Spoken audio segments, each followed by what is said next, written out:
music. I've been a big fan of different local bands. Probably the band that I follow the closest is a group called the Rainmakers. They put out their first album in '86. Before they were the Rainmakers, they were a group called Steve, Bob, and Rich. Punk feel to their music. When they got their national record deal and added a drummer to the band, and Bob Walkenhorst, the lead singer who had played drums, stand-up drums, became the front man. It just went in a whole new direction. I enjoy their stuff. I've been a fan. I bought my first album by Bob back in, he put out an album with his brother called the Walkenhorst Brothers in 77, 78, and I bought it in the halls of my high school from a classmate that was selling for $5. That album is now worth lots of money. Sure. But follow the Rainmakers. Been a fan. They come and go. They broke up over the years a few times, and they got back together in 2011. Just I enjoy talking about their music. Other local groups, I try to promote local music here. We've had some great bands that have always been on the edge of making it big. Shooting Star, there's a new version of Shooting Star that's just getting back together. I try to make sure that we handle albums by local bands. Another band was Missouri that put out a couple of albums that I enjoyed, went back when I was in high school. But try to really hit the local stuff, but we handle reissue stuff by the Rainmakers. There's an Irish rock band here in town. This is their last year. The Elders, we handle all their CDs and DVDs, and they just put out their first vinyl. So I enjoy talking about all types of music, but I really enjoy promoting local bands. Totally. And that's what I go out to see. Instead of spending today $100 on a ticket, I'd rather spend Sure. $10, $15, $20 on a ticket and go support a local band. Totally. Or, Zona Rosa for a number of years was doing some great live shows. They were. In fact, their very first year, I was the person that booked the shows up there. Really? Wow. Cool. The mall manager that had been up there, Rosemary Salerno, Great. She was originally, before there, she was the mall manager at the Outlet Mall in Odessa. Get out of here. So I've known Rosemary for quite a few years. Wow. So when she started up with the idea of doing shows up there, she asked me to book the first year of the music up there. Two of my favorite Beatles covers bands, Abbey Road and Liverpool. Yeah. Yeah, fantastic groups. And Four Fried Chickens on the Coke, Trampled Underfoot, some great blues and rock bands. Yeah. They used to have different night for different types of music. And I got to be a part of the first year of that as far as booking. Wow. And I booked the Elders to play on September 17th with the idea that was halfway to St. Patrick's Day.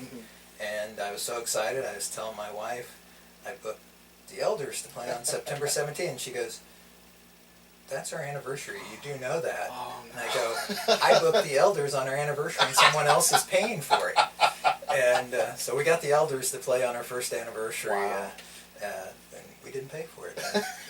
Zona Rosa paid for that, so that was fun. Yeah, they had some wonderful shows. Yeah. And a great little venue there outside in that courtyard. Yeah, they had that was pre-Fountain, I think, it would have been. Fountain was there. Oh, it was. Because there would be some shows, depending on how big the crowd they thought they were going to get, they'd let the fountains go and have kids would be playing in the fountains if you had music playing. Wow. So it was fun. Well, I hope with the new orders they continue that, but we'll see what happens. Yeah. There's, if you're going to cut back on money somewhere, that's usually, sadly, the stuff to try to, that extra stuff to get people to come up and shop with you tends to be where they cut. Totally. We touched a little bit on what people really dig about vinyl, holding in your hands, the fact that it's a piece of artwork. Would you say that is one of the key factors that has been the cause of the resurgence of vinyl, the artistic side of it? I would say that that's part of it.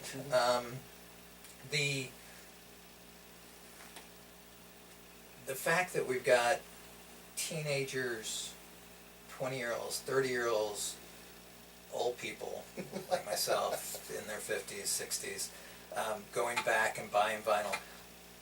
There, besides the size of the cover and the artwork and all that, I think there's just a warmth to the sound of vinyl versus any other type of media. Mm-hmm.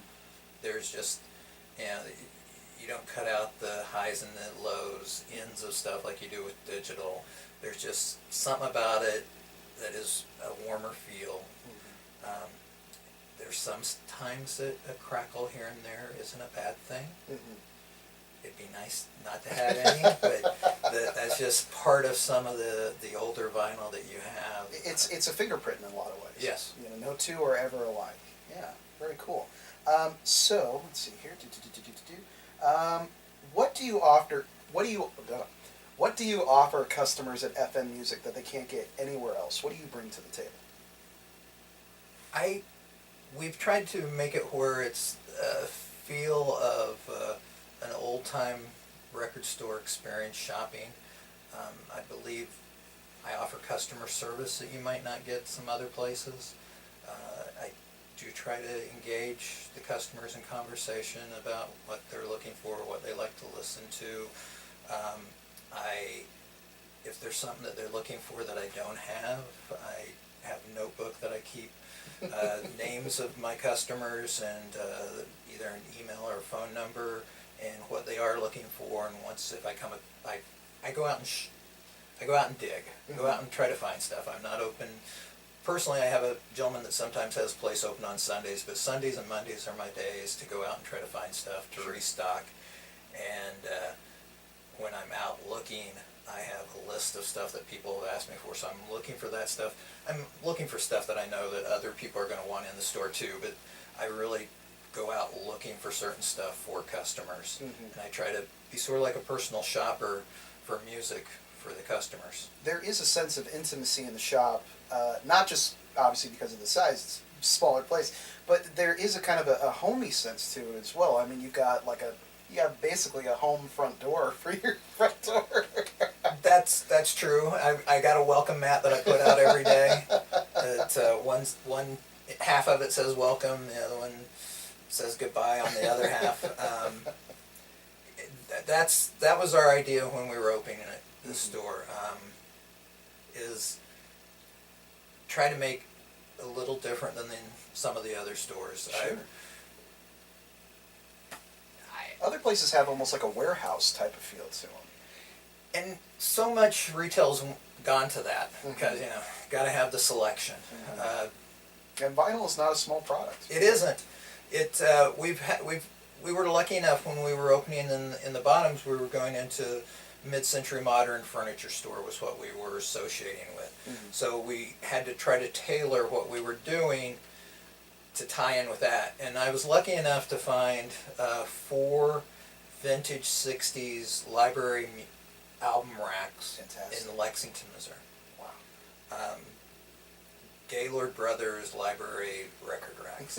And there's a top row and then a bottom on some. And the 4 of them are not alike. There's little differences about them. But it allowed me to put more records in a smaller amount of space.